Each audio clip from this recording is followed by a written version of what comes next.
ذکر ان شاء الله خاموشي اختیار کو. خطیب سے سعد ماویہ ته پټ کې ان شاء الله مبارک لاسون باندې تړي او اذان هم کېږي ان شاء الله. اذان جواب ورکو.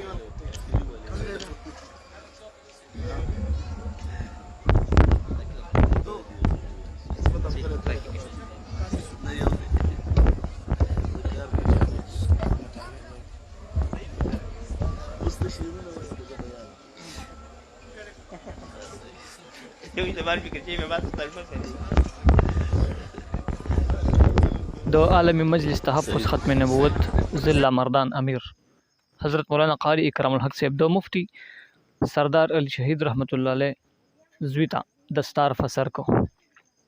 د دې نمخ کې بیان کې دا فرمایل چې زبا د دوی تربیت داسې کوم لکه د خپل بچو.